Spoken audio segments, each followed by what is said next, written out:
ಹೊನ್ನಾವರ ತಾಲೂಕಿನ ಉಪ್ಪಲೆ ಶ್ರೀ ಮಹಾಲಿಂಗೇಶ್ವರ ದೇವರ ಮಹಾರಥೋತ್ಸವ ಹಾಗೂ ಪುಷ್ಪರಥೋತ್ಸವ ಅತ್ಯಂತ ಅದ್ದೂರಿಯಾಗಿ ವೇದಮೂರ್ತಿ ವಿದ್ವಾನ್ ಶ್ರೀ ಕಟ್ಟೆ ಶಂಕರ ಭಟ್ಟವರ ಆಚಾರ್ಯತ್ವದಲ್ಲಿ ನೆರವೇರಿದೆ. ಸಂಕ್ರಾಂತಿಯ ದಿನ ಊರಿನ ಹಾಲಕ್ಕಿ ಸಮಾಜದ ಗ್ರಾಮದೇವರಾದ ಹಾಣೇಕುಳಿ ಜಟಕೇಶ್ವರನ ದೇವಾಲಯಕ್ಕೆ ಹೋಗಿ ಪೂಜೆಯಲ್ಲಿ ಪಾಲ್ಗೊಂಡು ಹಾಲಕ್ಕಿ ಹಾಗೂ ಮಡಿವಾಳ ಸಮಾಜದವರನ್ನ ಅಧಿಕೃತವಾಗಿ ಮೊಕ್ತೇಸರರು ಆಮಂತ್ರಿಸುವುದರೊಂದಿಗೆ ರಥೋತ್ಸವ ಕಾರ್ಯಕ್ರಮಕ್ಕೆ ಚಾಲನೆ ದೊರೆಯುತ್ತದೆ.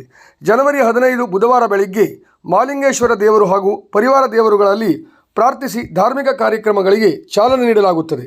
ನಂತರ ಮಧ್ಯಾಹ್ನ ಶ್ರೀದೇವರು ಪಲ್ಲಕ್ಕಿಯ ಮೆರವಣಿಗೆಯೊಂದಿಗೆ ಊರಿನ ಹಲವು ಸ್ಥಳಗಳಿಗೆ ತೆರಳಿ ಪೂಜೆ ಸ್ವೀಕರಿಸುತ್ತಾರೆ. ನಂತರ ರಾತ್ರಿ ಬಲಿ ಪುಷ್ಪರಥೋತ್ಸವ ನೆರವೇರುತ್ತದೆ. ಪುಷ್ಪರಥದ ಹರಿಕೆ ಹೇಳಿಕೊಂಡಲ್ಲಿ ಒಂದು ವರ್ಷದ ಒಳಗಾಗಿ ಇಷ್ಟಾರ್ಥಗಳು ನೆರವೇರುತ್ತದೆ ಅನ್ನುವ ನಂಬಿಕೆ ಇದೆ. ಹೀಗಾಗಿ ಹಲವು ಭಕ್ತರು ರಥೋತ್ಸವದ ಹರಿಕೆ ಹೇಳಿಕೊಳ್ಳುತ್ತಾರೆ. ನಂತರ ಜನವರಿ 16ರಂದು ಮಹಾರಥೋತ್ಸವ ನೆರವೇರುತ್ತದೆ. ರಥೋತ್ಸವದ ನಂತರ ಜಿಲ್ಲೆಯಲ್ಲಿಯೇ ಪ್ರಸಿದ್ಧಿ ಪಡೆದ ಹಾಲಕ್ಕಿ ಸಮಾಜದ ಹಗರಣ ಸೇವೆ ಬೇರೆ ಬೇರೆ ಸಮಾಜದ ಸಹಕಾರದೊಂದಿಗೆ ಅದ್ದೂರಿಯಾಗಿ ನೆರವೇರುತ್ತದೆ. ಈ ಬಾರಿಯ ಜಾತ್ರೆಯಲ್ಲಿ ಜನಸಾಗರವೇ ಹರಿದು ಬಂದಿದ್ದು, ರಥೋತ್ಸವದ ದಿನ ರಾತ್ರಿ 15,000ಕ್ಕೂ ಹೆಚ್ಚು ಊರಿನ ಹಾಗೂ ದೂರದ ಊರಿನ ಭಕ್ತರು ಬಂದು ಶ್ರೀ ದೇವರ ದರ್ಶನ ಪಡೆದು ಕೃತಾರ್ಥರಾಗಿದ್ದಾರೆ.